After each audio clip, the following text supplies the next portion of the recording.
Mesdames, Messieurs, bonsoir et bienvenue dans cette émission spéciale consacrée aux mesures annoncées hier par le chef de l'État. Le président de la République, Macky Sall, a reçu lundi le rapport de l'inspection générale d'État portant suppression de 59 structures étatiques réparties comme suit.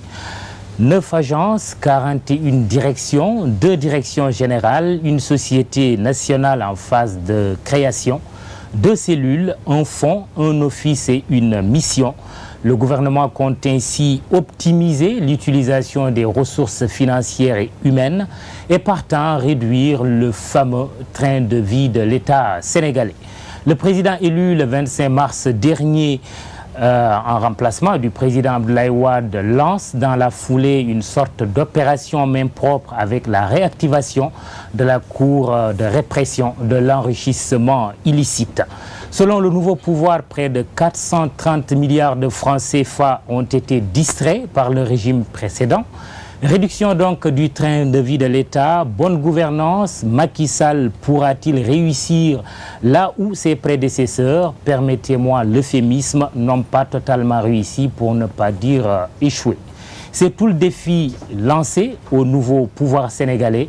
Pour débattre ce soir, nous recevons Abou Abel Thiam, porte-parole du président de la République. Bonsoir Abou Abel Thiam. Bonsoir Mamadou. Dr Aliou Sow, ancien ministre de la décentralisation et membre du comité directeur du Parti démocratique sénégalais. Bonsoir monsieur Bonsoir le ministre. Mamadou. Et puis à ma gauche, Eliman Kane. Bonsoir. Bonsoir Vous êtes le directeur exécutif du Forum Civil, une association de la société civile sénégalaise qui s'intéresse beaucoup aux questions de bonne gouvernance. La première question à Abou Abel Thiam, en tant que porte-parole du chef de l'État, suppression de 59 structures étatiques, qu'est-ce qui guide, qui fonde la démarche du président Macky Sall? Je vous remercie Mamadou. Je voudrais profiter de cette instance pour saluer vos téléspectateurs et l'ensemble de nos concitoyens. Saluer aussi le ministre Aliou Sow et notre ami Kane du Forum Civil. Qu'est-ce qui a guidé le président Macky Sall pour supprimer un certain nombre d'agences de direction? C'est l'état d'esprit dans lequel il a pris la gestion de ce pays.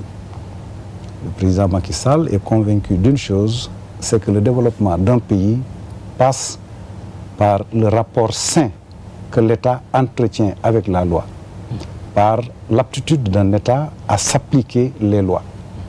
On a beau construire une société, un État, avec des routes, des infrastructures, appelées par monts et vaux l'investissement national et étranger, s'il n'y a pas ce minimum de sécurité juridique, il ne saurait y avoir de développement.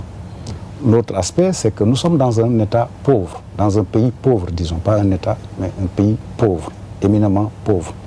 À partir de ce moment, il ne saurait y avoir de décalage trop important entre le train de vie de ceux qui sont chargés de gérer le pays et le reste de la population.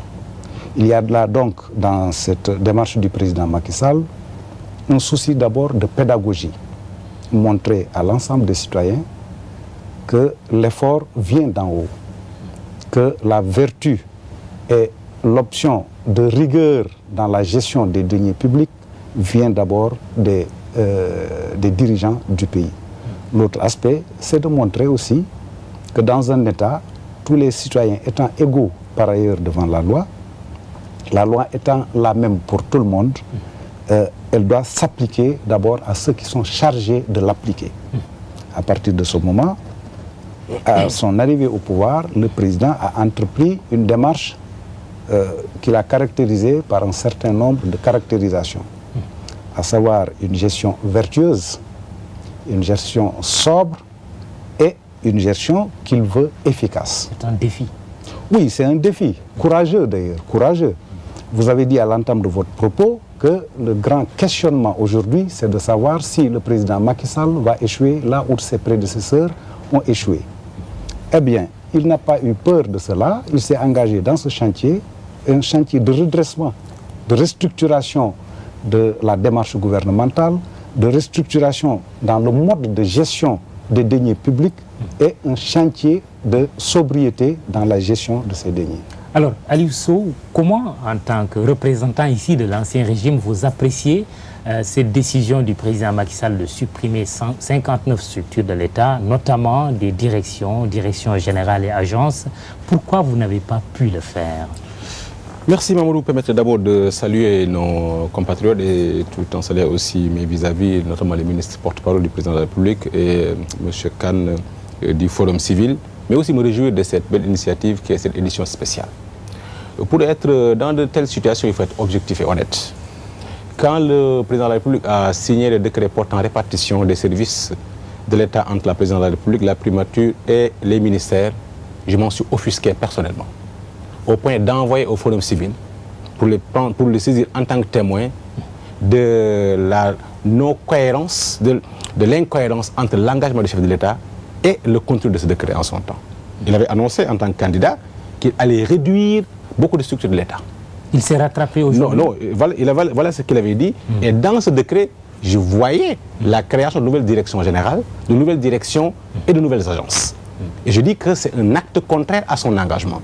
Je m'en suis offusqué et je l'ai dénoncé. Mais la mesure qu'il a eu à prendre hier et qu'il a annoncée, je m'en réjouis. Et pour moi, il y a 3 aspects positifs. Le premier aspect positif, c'est que le chef de l'État a respecté un engagement qu'il a pris en tant que candidat dans un continent où la parole est sacrée. Amadou Hampâté-Bâ, le sage, nous disait qu'en Afrique, l'homme n'a pas de queue, il n'a pas de crinière. Son seul point de prise, c'est la parole.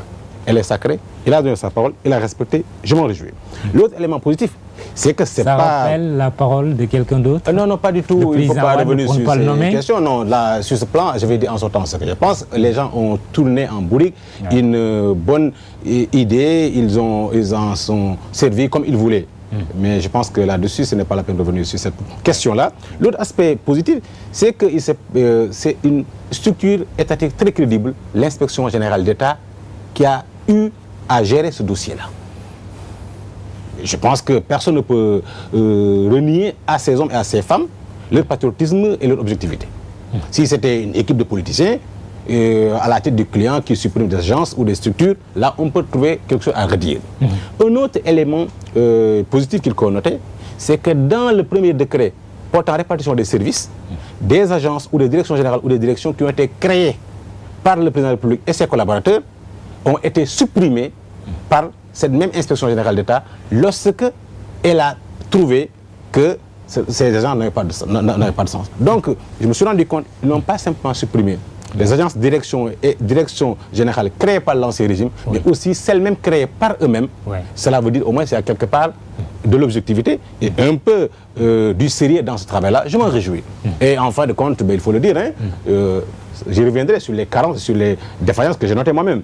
D'accord, tout à l'heure on en parlera. Pourquoi il n'était pas possible pour vous de supprimer ces agences, ces directions? Parce qu'au moment, tout le monde a décrié cela. Alors vous savez, Macky Sall n'est pas élu pour faire exactement ce que nous faisions. C'est sa vision des choses. Il a été élu sur la base d'une confiance que le peuple a placée en lui, et je considère sur la base d'un programme qu'il a proposé aux Sénégalais, son Yoonu Yokkute. C'est à lui de trouver les voies et moyens, et les instruments, mais aussi les moyens financiers de mettre en œuvre son programme économique pour lequel il est élu. Abdoulaye Wade, tout le monde le connaît en tant qu'un homme qui a une grande expérience en matière de levée de fonds, qui a des relations internationales lui permettant de mobiliser des ressources financières importantes en un temps recours.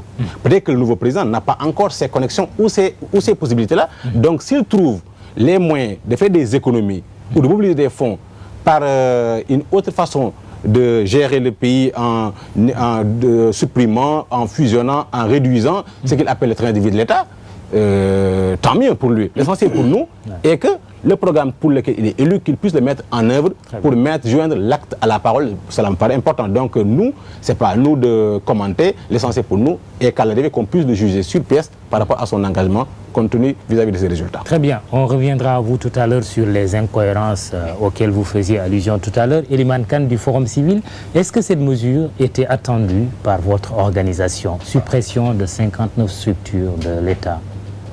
Tout à fait, Mamadou. Je salue d'abord vos téléspectateurs et vous remercie de l'invitation. Je salue également mes amis qui partagent également ce plateau aussi. Le Forum civil, effectivement, se réjouit de cette série de mesures, parce qu'il y en a plusieurs quand même que le président de la République Macky Sall a eu à prendre récemment. Et parce que tout simplement, ça a été l'engagement du Forum civil depuis bientôt 20 ans pour voir comment travailler, œuvrer dans le sens de l'amélioration du cadre juridique et institutionnel, mais également du niveau comportemental des Sénégalais par rapport à des préoccupations comme la gouvernance et la lutte contre la corruption. Et dire que c'est une avancée majeure, c'est pour cela qu'il faut le magnifier. Même si certains dispositifs existaient, parce qu'il y a des instruments de lutte contre la corruption, contre l'enrichissement illicite pour la bonne gouvernance qui existaient depuis 1981, je parle de la loi, mais également depuis 1999, parce que si on parle de l'Office de lutte contre la corruption, c'est pas nouveau. Cet office-là a fait l'œuvre d'un travail collectif à l'époque entre le gouvernement, la société civile, nous-mêmes, certains experts et le secteur privé en 1999. Et donc, c'est des instruments qui existaient, mais qui n'ont pas été mis en branle par le pouvoir qui était là. Mais il faut dire également que nous avons eu quelques avancées. Entre 2000 et 2012 également, il ne faut pas l'occulter, parce que nous avons étoffé le cadre juridique institutionnel de lutte contre la corruption au Sénégal, par exemple. Il y a eu beaucoup de structures, d'organes qui ont été créées, dont la Commission nationale de lutte contre la corruption. Il y a eu également, sur les directives de l'IAMOA, la CENTIF, la RMP, la Cour des comptes, etc., qui ont également joué un rôle important. Mais il y a eu également, en 2001, il faut le dire, pour la première fois, le principe de bonne gouvernance a été introduit dans la Constitution sénégalaise. Et il y a eu deux principaux également instruments importants, c'est-à-dire la déclaration de patrimoine et la loi sur l'accès à l'information plurielle. Maintenant, il faut dire que le cadre juridique a été très étoffé, mais est resté inefficace. Aujourd'hui, les décisions de Macky Sall nous permettent d'être très efficaces dans le travail pour la bonne gouvernance, parce que tout simplement, il rend opérationnel en fait des instruments qui existaient et de nouveaux instruments créés pour qu'on puisse véritablement assainir davantage l'environnement de lutte contre la corruption et de promotion de la bonne gouvernance. Nous reviendrons sur cet arsenal de répression, mais avant cela, ces structures qui sont supprimées, dans quelle mesure elles peuvent avoir un impact par rapport à ce que vous appelez la souplesse et l'efficacité de l'administration, par exemple? Je pense que vous l'avez dit, que c'est annoncé quelque chose de 400 milliards d'économisés par cette décision de suppression. C'est pour cela que nous pensons que cette perspective vers un État sobre et une gouvernance vertueuse et une bonne perspective sur laquelle il faut effectivement accompagner le régime en place, mais dans la mesure où effectivement ces décisions vont être suivies régulièrement et que on aura des décisions véritablement efficaces pour la gestion de des deniers publics. Parce qu'il s'agit là justement de la gestion des deniers publics, des finances locales. Donc ce qui intéresse tous les Sénégalais, parce que chaque Sénégalais y participant véritablement donc à cette responsabilité d'être exigeant par rapport à nos gouvernants, mais également de demander que des comptes soient rendus. Mais Mamadou, également, il faut le dire, c'est au-delà du fait qu'il faut magnifier. Dans le contexte actuel, est-ce que Macky Sall peut faire autrement? Nous sommes dans un contexte où la demande citoyenne en matière de gouvernance, elle est présente et prégnante. Et également, il y a un autre élément qui resserre l'étau autour de nos gouvernants. Il y a la pression également des partenaires techniques et financiers qui sont de plus en plus exigeants dans la gestion de nos États et qui demandent des garanties pour s'engager et véritablement accompagner nos États aussi. Ces deux facteurs font que les gouvernants doivent avoir une bonne lecture de la situation dans laquelle nous sommes, pour avoir les attitudes qui sont véritablement en phase avec ces demandes-là de nos populations surtout. Alors, Abou Abel, si l'objectif est d'optimiser l'utilisation des ressources financières, quel est l'impact? Quelles sont les économies escomptées à travers la suppression de cette soixantaine de structures étatiques? L'impact ne se mesure pas simplement en termes de bénéfices financiers. Il en existe.